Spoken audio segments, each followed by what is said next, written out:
I want to talk about solving a system of inequalities with no solution. So when there is no solution.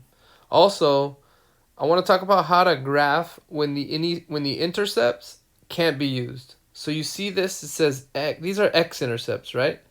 So for this system of inequalities, I already found the x-intercepts and y-intercepts. But notice the x-intercepts are out of the graph. If you draw right here, you have 22, 24, 26, and 28. This is 28, 22, 24, 25 is in there somewhere.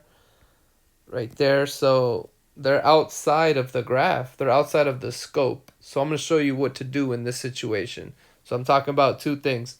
How to graph a system of inequalities when there's no solution, and how to deal with that issue. So let's start graphing. We have, well, here we go. How are we going to graph this x equals 28? We have the y-intercept. It's 21. So these are going by 2. So 21 is an odd number. It's right there. Now, for the x-intercept, what I'm going to do, instead of finding the x-intercept, I'm going to pick a point like 10 and just plug 10 into the equation and find the corresponding y value. So I'm going to do this. 3 times 10 plus 4y equals to 84. So that's 4y equals to 54. That's y equals to 13.5. If you divide that on a calculator, you get 13.5. So I have a point 10, 13.5 is right here. So if I graph this, we get something like that. So I didn't quite go through 28 because I didn't really draw it that well, but put this line there.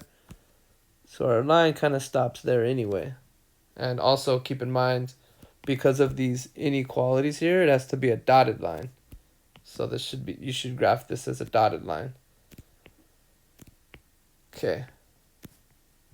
And secondly, this line is which equation? It's, remember, label your equations. 3x plus 4y is greater than 84. Now if I plug in 0, 0, which is right here, I get 0 is greater than 84, which is false. So for that, you're going to have to shade up. So I'll put up arrows to remind me to shade up. Another one that I have to graph is x greater than 0. So that's a line on the y-axis. Okay, it's a line on the y-axis, shading to the right, because it's greater than 0. It says x is greater than 0. And another line I want to graph is 4x plus 5y is less than 100. So let's get blue. And we have the y-intercept is 20. So I'm going to put a dot right there at 20. Sorry, I have a dot at 21 and 20. I also have the same issue because the x-intercept is 25, which is like right here. So, I mean, I guess if I was to draw it on paper, it's easy, but if I'm doing it on Webassign, I'm going to need to get a point inside this scope.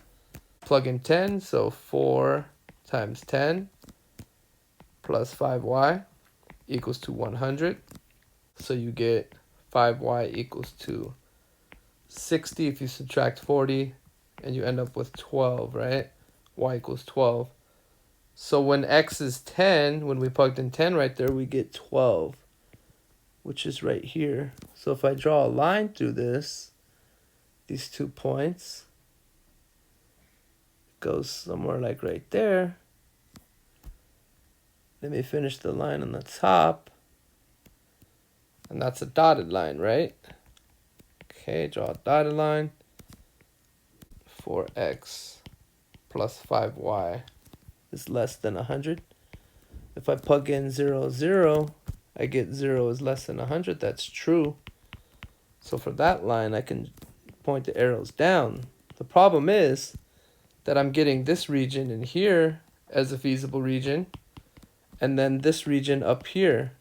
And those are two separate regions. They're disjoint. They're not connected. So there is no intersection where there's a point that satisfies all three inequalities. Therefore, there's no solution, so just press that. On Webassign, you just press that. Also, there are no corners. So when there's no feasible regions, the corners, they don't exist. Put D and E.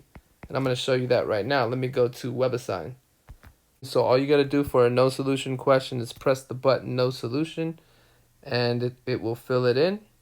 It should say, there it is, no solution. And then when there's no feasible region, we just press D and E, does not exist. Submit for testing. We should get the check mark. Yep, we got 2 check marks, and that's it.